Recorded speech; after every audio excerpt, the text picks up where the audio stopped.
Hello दोस्तों, student point channel पर आप सभी का बहुत बहुत स्वागत है। आप सभी को राधे राधे, प्रणाम। उम्मीद है आप सब बहुत अच्छे होंगे।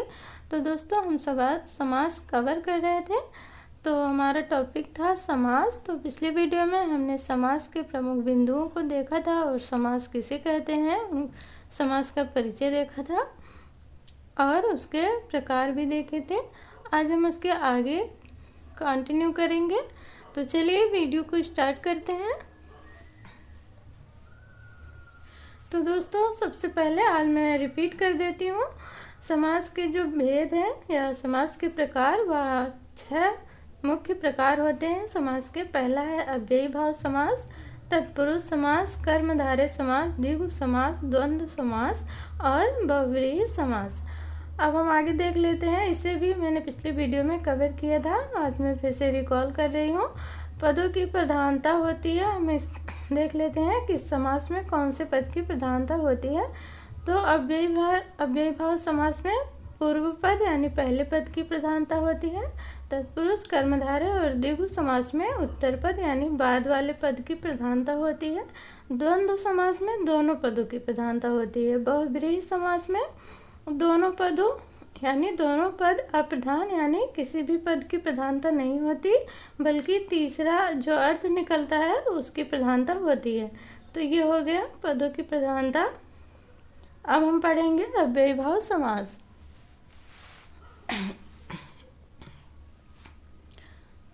तो पहला समास हम शुरू करने जा रहे हैं, अव्ययी भाव समास। इसकी परिभाषा देख लेते हैं। जिस समास का पूर्व पद प्रधान तथा अव्यय हो, यानी जिस समास का पहला पद प्रधान तथा अव्यय हो, उसे ही अव्ययी भाव समास कहते हैं। इसकी पहचान क्या है, कैसे पहचानेंगे हम कि किस शब्द में कौन सा अव्ययी भाव समास है या फिर कोई और समास है।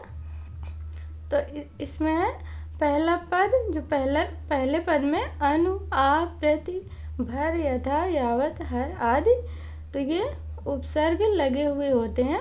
तो जहाँ पर भी आपको उपसर्ग लगा दिखाई दे तो वहाँ पे अव्ययी भाव समास हो जाता है। अब उदाहरण से हम समझेंगे कि कैसे। उदाहरण है पहला, प्रतिदिन।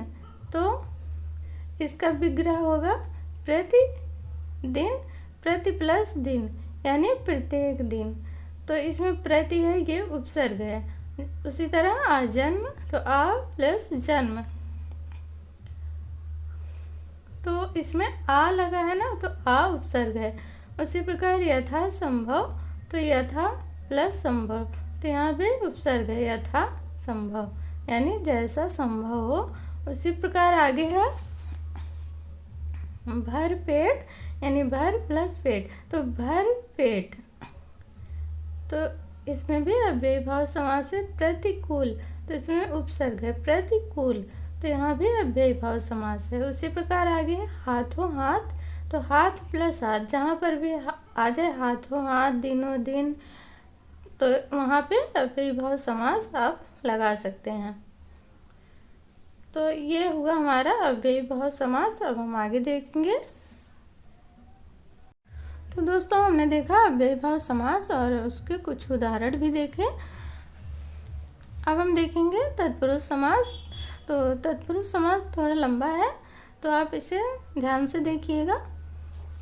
तो सबसे पहले तत्पुरुष समास की परिभाषा देख लेते हैं। जिस समास में उत्तर पद की प्रधानता होती है, यानी उत्तर पद का अर्थ होता है बाद वाला पद, तो वहाँ पे तत्पुरुष समास होगा।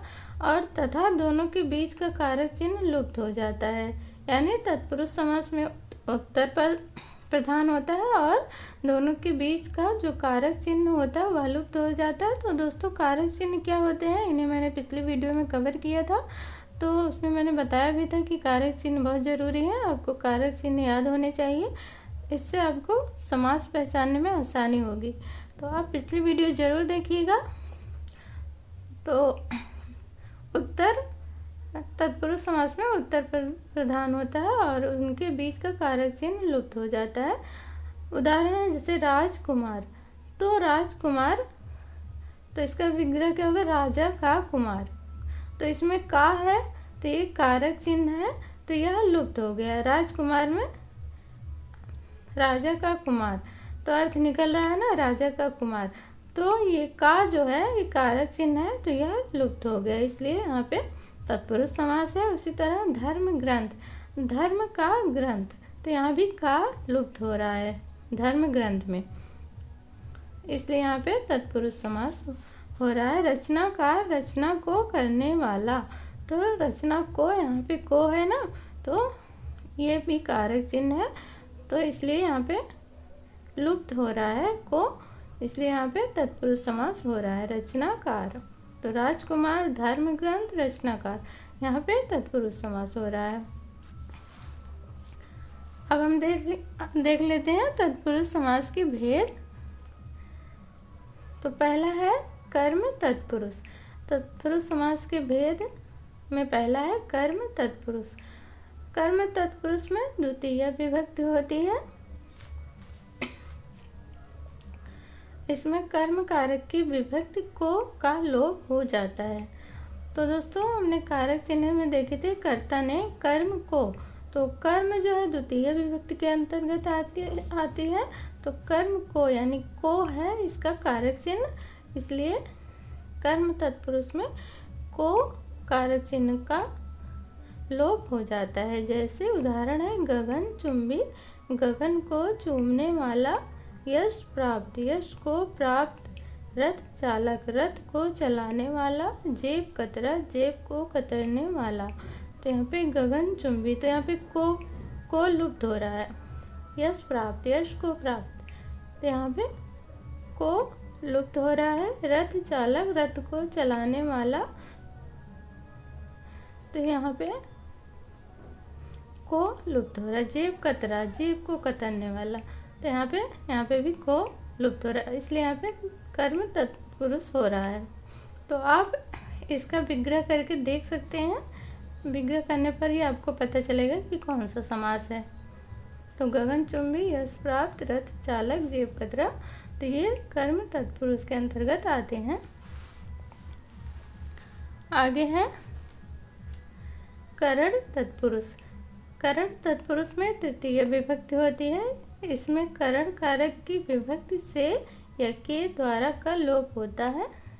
तो मैंने बताया था कारक चिन्ह में कर्ता ने कर्म को करण से के द्वारा, तो करण तत्पुरुष में तृतीय विभक्ति है और उसका कारक चिन्ह से या के द्वारा। अब उदाहरण देख लेते हैं। करुणा पूर्ण, तो करुणा से पूर्ण, तो करुणा पूर्ण में यहाँ पे से है ना, तो से का लोप हो रहा है। उसी प्रकार भयाकुल, भय से आकुल, तो यहाँ भी से है, भयाकुल में से का लोप हो रहा है। शोकग्रस्त, शोक से ग्रस्त, तो यहाँ भी से का लोप हो रहा है। मन चाहा, मन से चाहा, तो यहाँ भी से का लोप हो रहा है, इसलिए यहाँ पे करण तत्पुरुष होगा। दोस्तों आगे है संप्रदान तत्पुरुष। संप्रदान तत्पुरुष में चतुर्थी विभक्ति होती है। इसमें संप्रदान कारक की विभक्ति के लिए का लोप होता है, यानी संप्रदान तत्पुरुष में के लिए कारक चिन्ह का लोप होता है। उदाहरण है प्रयोगशाला, प्रयोग के लिए शाला, स्नान घर, स्नान के लिए घर, यज्ञशाला, यज्ञ के लिए शाला, परीक्षा भवन, परीक्षा के लिए भवन। तो यहाँ पे आया है सब में के लिए, तो इनमें सब में के लिए का लोप हो गया है, इसलिए यहाँ पे संप्रदान तत्पुरुष होगा। आगे है अपादान तत्पुरुष। अपादान तत्पुरुष में पंचमी विभक्ति होती है। इसमें यानी अपादान कारक की विभक्ति से, यानी जो अलग होने के अर्थ का भाव दे, यहाँ पे से का लोप होता है, यानी जहाँ अलग होने का भाव हो वहाँ पे से विभक्ति होती है, वहाँ पे तो से कारक चिन्ह का लोप होता है।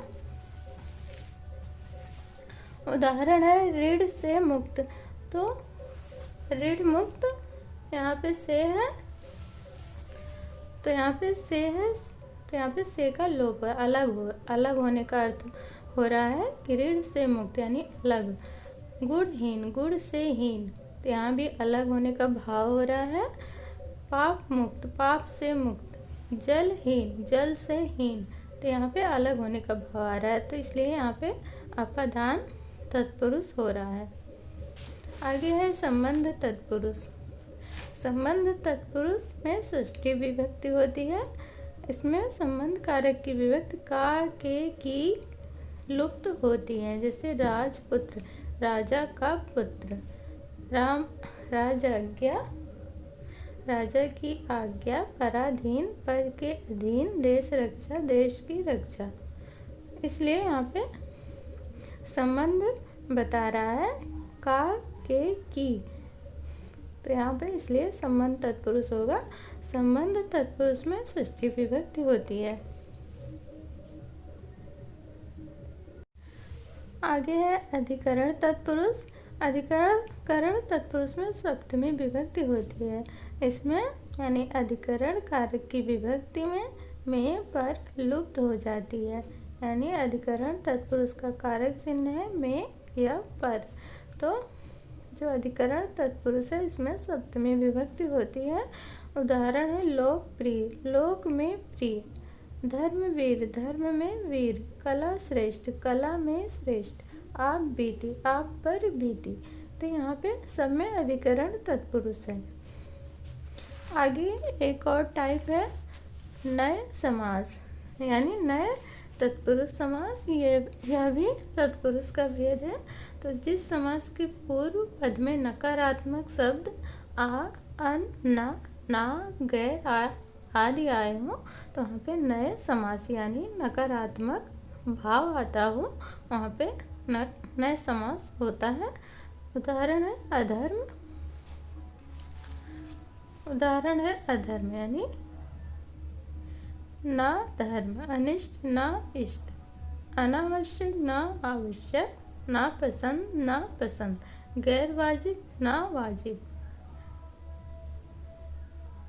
तो दोस्तों यहाँ पे इसलिए नए तत्पुरुष समास हो रहा है। यह भी एग्जाम में पूछ लिया जाता है।